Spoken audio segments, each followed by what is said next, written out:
अस्सलामुअलैकुम dear students. कल हमने डेमोक्रेटिक पॉलिटिक्स का तीसरा चैप्टर कंप्लीट किया, जिसमें हमने कल role of doctor B.R. Ambedkar in making of Indian constitution के बारे में जाना। उसमें हमने देखा कि कैसे डॉक्टर B.R. अंबेडकर ने रिजर्व्ड कैटेगरीज के लिए, या हम यूं कहे शेड्यूल्ड कास्ट, शेड्यूल्ड ट्राइब्स और दूसरे weaker sections of the society के लिए काम किया, और वुमेन्स के अपलिफ्टमेंट के लिए B.R. अंबेडकर ने ऐसा रोल प्ले किया। तो आज हम डेमोक्रेटिक पॉलिटिक्स का चौथा चैप्टर, जिसका टाइटल है इलेक्टोरल पॉलिटिक्स, को शुरू करने जा रहे हैं।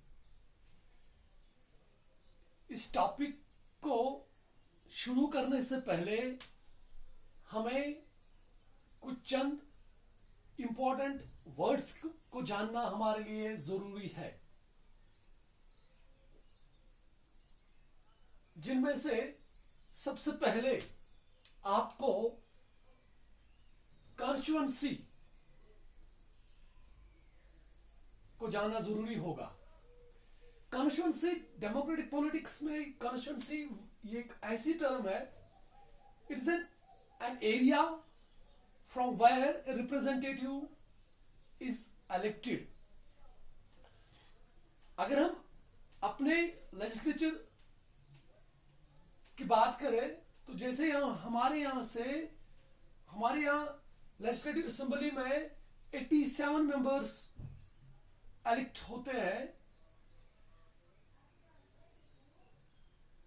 तो उसी चीज को कॉन्स्टिट्यूएंसी कहते हैं।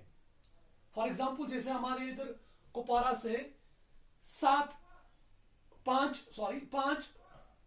लेजिस्लेटिव असेंबली मेंबर्स जाते हैं। जैसे करना से एक जाता है, कुपवारा से, हंदवारा से, लोलाब से और लंगेट से। तो ये इनको कॉन्स्टिट्यूएंसीज कहते हैं। डेमोक्रेटिक पॉलिटिक्स में इनको कॉन्स्टिट्यूएंसीज कहते हैं। तो उसके बाद seats, these refer to the number of positions in any legislature. जैसे मैंने आपको अभी बता दिया कि हमारे यहां स्टेट लेजिस्लेटिव असेंबली में 87 सीट्स होती है, तो दैट मीन्स 87 मेंबर्स यहां से इलेक्ट होते हैं। तो उसके बाद सिक्योरिटी डिपॉजिट।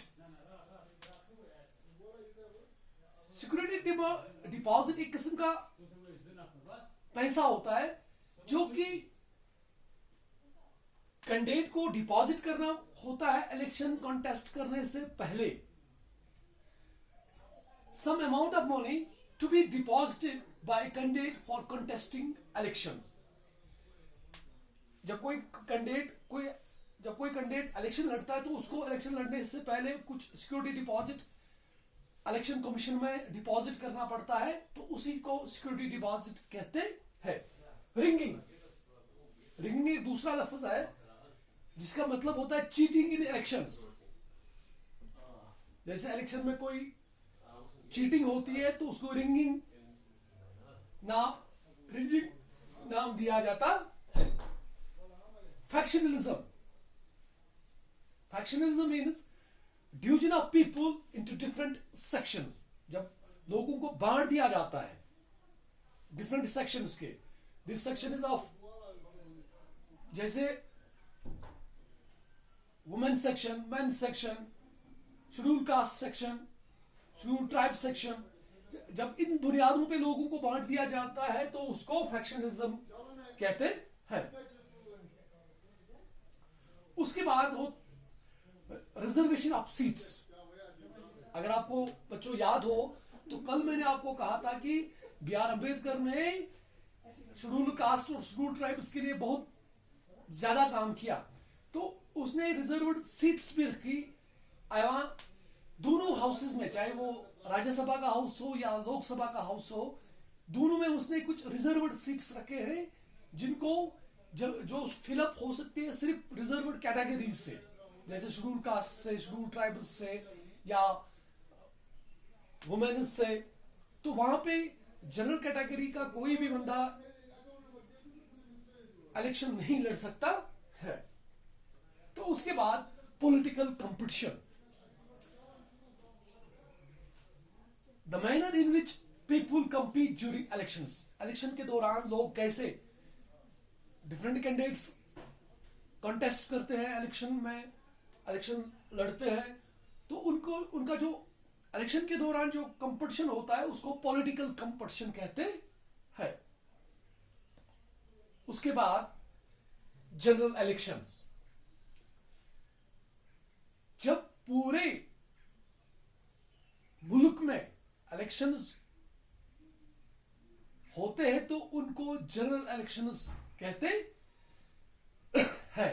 जैसे जब राज्यसभा का इलेक्शन होता है, जब प्राइम मिनिस्टर बनाया जाता है, तो उस टाइम पे वो जनरल इलेक्शन होता है, हर स्टेट में इलेक्शन होता है। तो इन इलेक्शंस को जनरल इलेक्शंस कहते हैं। उसके बाद इलेक्टोरल रोल, जब इलेक्शन के दौरान जब वोट डाले जाते हैं तो एक जो वहां पे मुलाजिम होते हैं उनके पास इलेक्टोरल रोल होता है। Electoral roll, the electoral list containing the names of the voters, identity, photo, address. वहां पे उनके पास एक लिस्ट होता है जिसपे वोटर का नाम, पता, उसका फोटो लगा हुआ होता है, उसको इलेक्टोरल रोल कहते हैं। तो ये थे चंद इंपॉर्टेंट वर्ड्स जिनको जानना हमारे लिए जरूरी था।